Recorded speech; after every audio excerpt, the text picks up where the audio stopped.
Hey guys, what's going on? Steven back again, and I'm back with another Walking Dead video from the Thrifty Typewriter.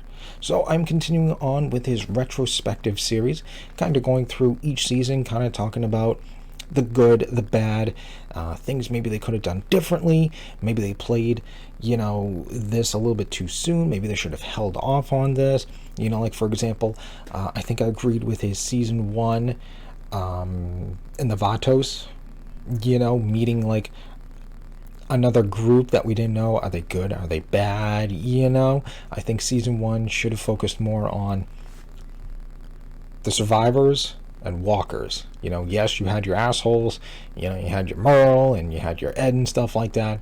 But as for like a new group that, we thought was bad in the start because, they took Rick's guns, they kidnapped Glenn. All right, these are some bad people. We got to go and take them out and stuff like that. And then in the end, okay, they weren't that bad and stuff. I don't know. I think maybe they should have just held off on that. I think it would have been a little bit better if the first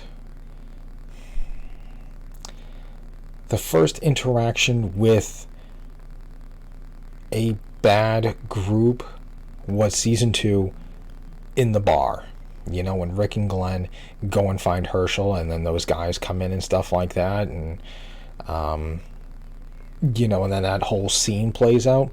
I think maybe that would have been a little bit better as, okay, this is our first interaction with like another group, because I really wouldn't call like Herschel and his family like a group. They're just a family. But as for like a group, yeah, those guys from the bar and stuff like that, I think that would have been a better first introduction to another group of people, and they're not good, But yeah, these have been really good videos. Season 2, was season 2 boring or was it a slow burn? Because they just sat on the farm and they didn't really do anything or go anywhere. They spent the entire time looking for Sophia and stuff. It's kind of boring. But to me, I thought it was more of a slow burn. Just more about the drama, because that's when like the stuff with Rick and Shane was really, just going at it and stuff like that.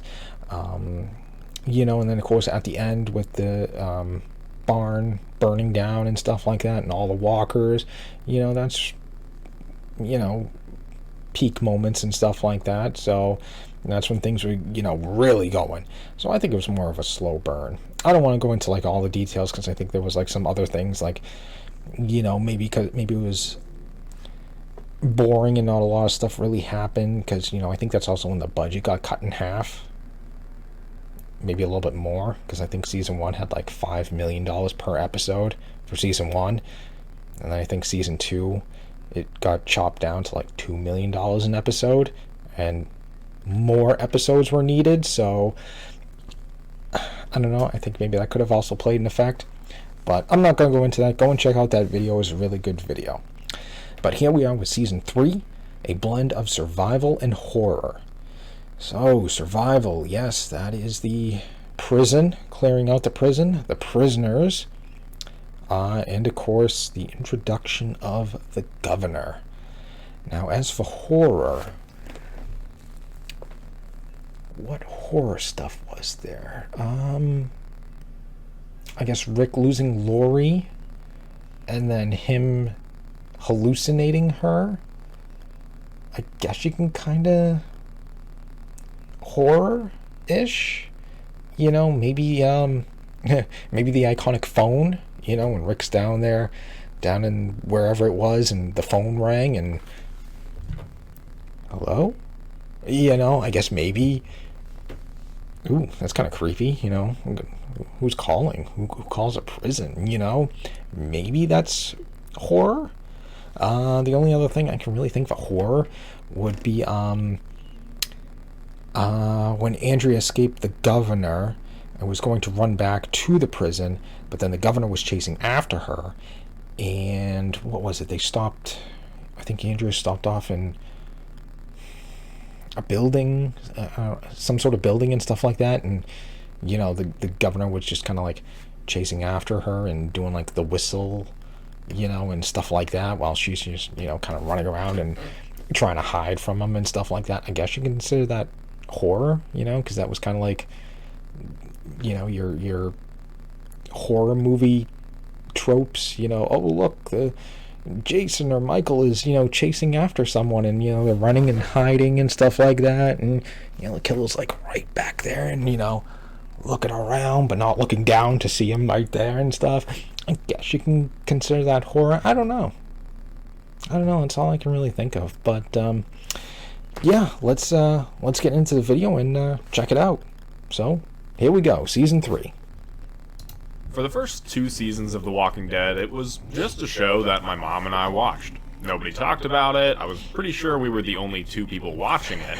And then when season 3 rolled around, it became something else entirely. Maybe that's not your experience, but when season 3 came out, I was just starting high school, and all my friends and I were kind of like, oh, you're watching this show too? It was something everybody was watching, and since I was the resident nerd to everybody that I knew, it gave me the opportunity to talk to the big, scary, older kids on the bus, because any questions they had about the show, I knew the answers to. The show was now huge to everyone. It was the water cooler show for people at work, something students talked about with each other and teachers, and it was weirdly a show that all ages seemed to enjoy. The Walking Dead was just starting to enter its prime. It really wouldn't hit that for another few years, but I think back to season 3 as the season that the show really started to become popular. So let's take the prison, watch some heads float in jars, and katana our way through The Walking Dead. Okay, I forgot about the heads. Yeah, that's pretty creepy and horror, I guess. There's a lot to love about Season 3, but there's also a lot of questionable things about Season 3. I always thought back on this season really fondly. Watching it again, I still have a lot of really good things to say about it, but it's also not exactly the season I remember for a variety of reasons. So I'll be going over different plot points, character arcs, all sorts of things, but let's start off with the first episode and the very first scene. The opening sequence shows us just how much time has passed. That's when nobody was speaking for like the first like There's 5 minutes. The look of them. Lori is far more pregnant than she was before. Everybody's really dirty and grimy, and Herschel looks far different. They even go to show him last because we're supposed to be like, whoa, Herschel really let himself go. But what I love about this scene is that there's no dialogue. They're clearing this house as a unit. They have this trust in each other that wasn't there before. No one said anything for like the first 5 minutes. Doing these things now. The group is also far more competent now. Even Carl is clearing rooms and making shots that Rick couldn't do in the first season. Gone are the days where Rick runs away from 2 walkers. Really, anybody in this group can take down anything that comes their way. They find the prison and come up with a plan to clear the walkers instead of just saying, well, it's overrun, better look elsewhere. And they also take the prison in just a few minutes. If this was a later season, they'd find the prison, take an episode to discuss if they want to take it or not. If they can take it, something would happen to prevent them from doing it. And after 5 or 6 episodes, there'd be a cliffhanger on whether or not they actually did take it. But nope, this was season 3, and everything in this 16-episode season is paced beautifully. Rick is immediately a more hardened man. He really can't stand Lori, he doesn't take shit from the prisoners, and killing Tomas because he stands in opposition against him really puts that in perspective. This really isn't the same Rick as the first 2 seasons. No. This is also the season that Rick really starts to become a great character and leader. At least in some episodes. I also think this is when Andrew Lincoln really sets into the role and understands the character. Not that he didn't before, because he always did, but it seems really like he's more comfortable and able to play up smaller scenes and put his own spin on the character. I don't know, it's hard to explain, but I feel like the first 2 seasons he was more confined between 2 lines, and now he feels comfortable playing outside those lines, if that makes any sense.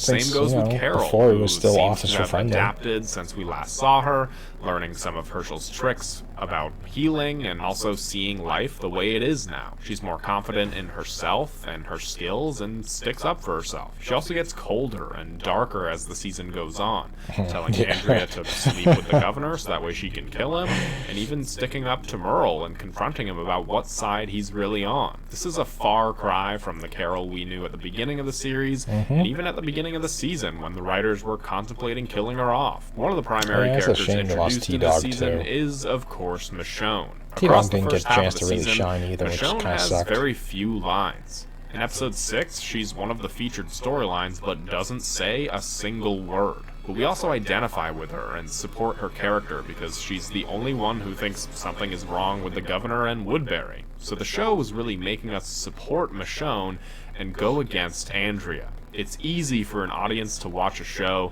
with all the information and root for Michonne to unravel everything. It's kind of like Character 101, but it's also much easier to look at a character making the wrong decisions and root against them, which this season does at every turn they can with It's a shame Andrea's story didn't really play out the way it was supposed to. I'll get to more of them later, but as it stands, I think Andrea gets a really bad rap. Not because the decisions that she makes are polarizing, she makes every single bad decision possible in this season, but because I think the writers did her so dirty. She was a sacrifice in this show for more drama, but they knew the audience wouldn't side with her or even root for her or even respect her, and I honestly feel really bad for Laurie Holden, but more on that in a bit. Laurie's death episode is I guess great. I'll wait to see if he goes into it. I have an episode analysis on it. I'll link to it right now. But this episode is literally just a bad day that keeps getting worse and worse. And it obviously changes the trajectory of the show. Daryl steps up when Rick is going insane from Laurie's death. He immediately recognizes that Rick is losing it, goes out on a run to get baby formula, which I feel like they should have had a long time ago, but whatever,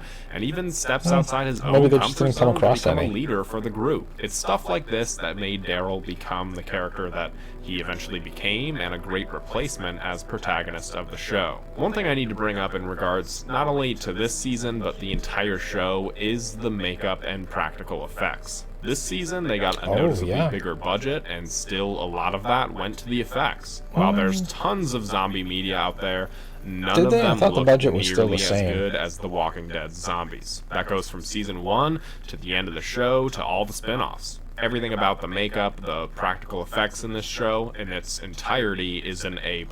Insane Rick is probably my least favorite Rick in the show. He's just a selfish asshole. Might be a comparison that only a few of you guys understand, but it kind of reminds me of the Order of the Phoenix book, because Harry is an insufferable asshole for like half of that 800-page book, and it's this character that you really like and connect with, but can't really connect with at the moment. And that's how I feel about Rick in the beginning of this season. Rewatching the show in its entirety has been such a treat because it reminds me of episodes like the mid-season finale, an episode I've probably only seen 1 or 2 times, and it's absolutely excellent. I'm actually surprised I don't have an episode analysis on it yet, but it's going to be one that I do here very shortly. There's so many different layers to the storylines, and the human encounters used to carry so much weight behind what's going on. This was built up from the 3rd episode of the show when the governor was introduced, and the stakes feel so high because of its proper build-up. There's a lot of highlights in this episode, but one of them is the suspense built up between Daryl and Merle fighting on opposite sides. Daryl has the most interesting story this season that he ever gets the whole show. When Daryl leaves with Merle, there's a noticeable emptiness in the prison. The struggle between wanting to help your brother or your family is very interesting, and it takes a toll on every single person at the prison. The second half of season 3 is nowhere near as good as the first half. A lot of it just feels underwhelming because it's supposed to be Rick versus the governor and all the drama surrounding that, but it just doesn't live up to the expectations set up from the first half. There's some great moments and resolutions like Glenn and Maggie getting engaged, and Merle's redemption, and even the episode where Rick and the governor meet, and the conversations that play out between them and everyone outside is really excellent writing, but a lot of that tension and suspense is lost along the process. I think the best episode in the second half of the season is the one with Clear, Morgan, which is strange because this is, on all accounts, a bottle episode. But seeing Morgan again after so long and all the dialogue between him and Rick is so interesting. We also got to see Carl bond with Michonne, which is huge for their friendship.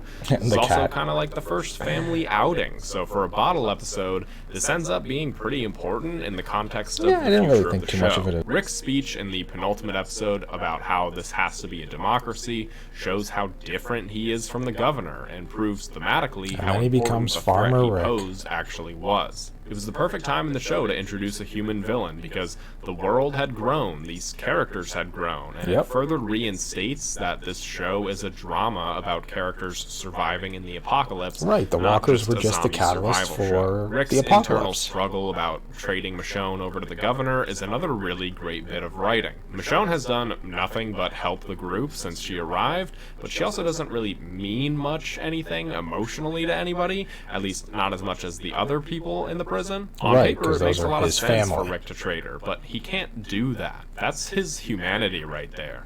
And it's another thing that separates him from the governor. So Merle takes it upon himself to do it, but even he has a shred of humanity left and pays for it with his life in what is Daryl's most emotional scene in the entire show. The finale itself is very underwhelming, but also indicative of how the second half of the season went overall. I'd say it's probably my least favorite finale across all seasons. Andrea's whole storyline is just badly executed, and it truly feels like they wrote it to have the audience root against her. She wants to play both sides and expects everybody at the prison to welcome her back with open arms, and after everything she learns about the governor, she still doesn't try to do anything up until it's too late. I felt nothing at her death. And apparently she was supposed to ride in at the end on horseback and save Woodbury. The writers did her so dirty this season that winning the audience's favor back would be too tall a mountain to climb. Andrea takes her sweet-ass time getting the pliers off the ground,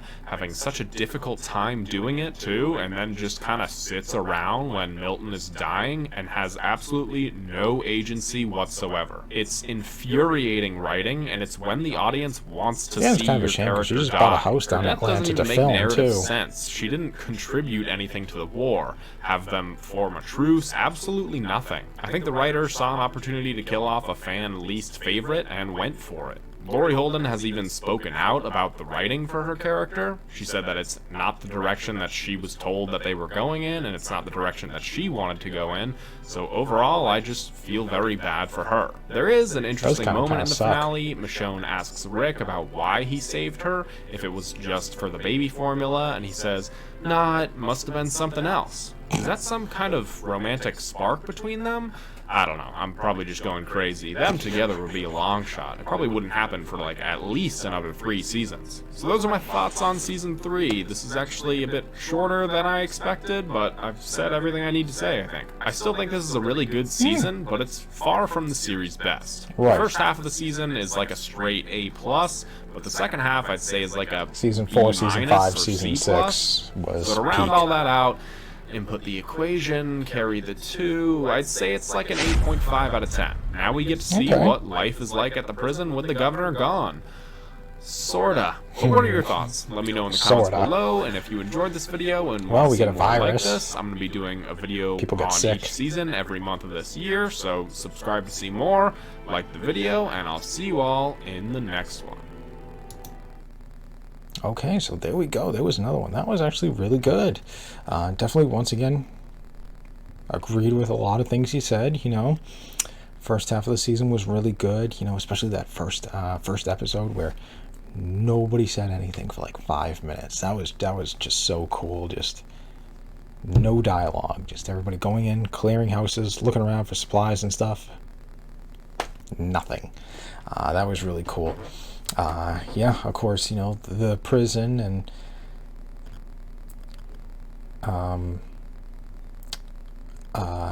what was he saying? How if it was in later seasons, it would be like, oh, well, let's talk about this, and then, you know, then we'll go in, you know, season finale, you know, oh, all right, we've made the decision, we're going to take the prison next season. Yeah. Oh man, yeah, that'd definitely be something that definitely would have happened in later seasons, but it's pretty good that it's like, all right,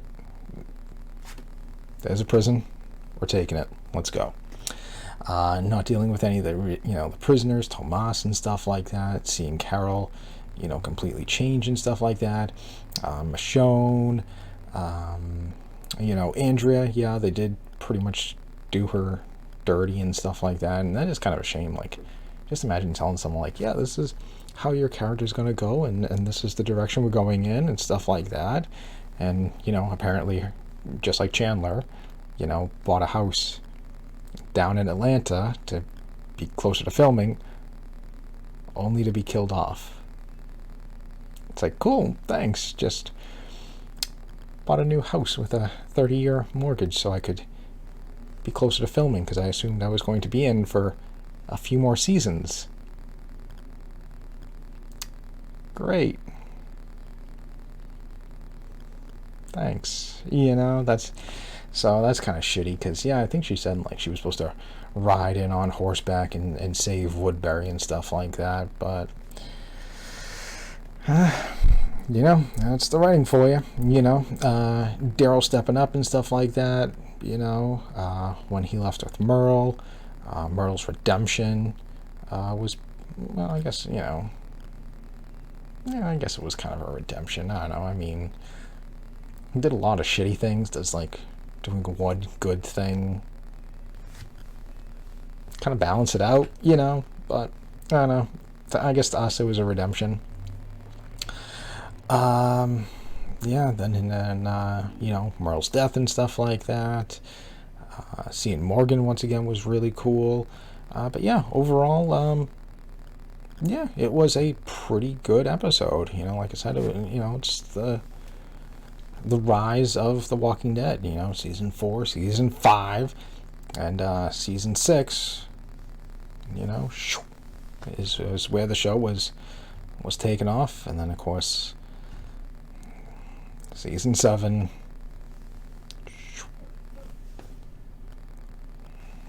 But I look forward to seeing those videos there on, season 7, season 8, and stuff like that. And although, season 7 was pretty bad. I think the second half of season 8 wasn't too bad, if I remember correctly. I think I liked the second half of season 2. I can't remember. But yeah, season 7 was the worst. Season 7, at least season 8, I think the first half was decent, and the second half of season 8, I think, was better. I can't remember what happened. I think that was when Rick was chasing Negan and stuff like that, and Negan set Lucille on fire, and they had, like, that fight scene where it was, like, swinging the fire bat and stuff like that. I think that stuff was actually kind of cool. Anyway, so there we go. Season 3, a blend of survival and horror. So let me know, what did you guys think? What did you think about season 3 and stuff like that? What do you think about what he said in the video? Do you agree, it was a blend of survival and horror? What did you like about season 3? What did you dislike about season 3? Let me know. And other than that, I hope you guys enjoyed the video. If you did, hit that thumbs up button. That'd be awesome. Remember, feel free to subscribe to my channel. Follow me on social media. Links in the description box below. And, other than that, stick around. We'll be going on to season 4, which is called The Beginning of the Golden Era. Yeah. Meet Abraham and stuff like that. Yep. Season 5, The Golden Era. Season 6, The Best of The Walking Dead. Season 7, The Worst. And season 8, looks like you just put that one out. I lied. This season is worse. Oh. Okay. Looks like we might have a little disagreement on this one here. If he thinks season 8 is worse than season 7. I don't know. When we get to that one, we'll have to see what he says and stuff like that. See if I agree or disagree with him. Because I don't know. Maybe it's one of those things like watching season 7 week by week. Yeah, that was like, it's like, oh, great. I gotta wait like 2 weeks to see like Rick come back or something like that, But going back and binge watching it, well, now it's a whole different story. The show is over. You can go on fucking Netflix and just binge watch the whole thing. Now that changes it. Now I don't have to wait, 2-3 weeks to see, Rick do something in season 7. No, I'll see him in like, 2-3 hours, because I'll watch this episode, the next episode, and the next episode, I'll see him then. So maybe, I don't know. I don't know. It'll be interesting to see what he says about season 7 and season 8. So that'll be interesting. So yeah, stick around for that. But other than that, just stick around. More videos are on the way, and I will see you guys next time.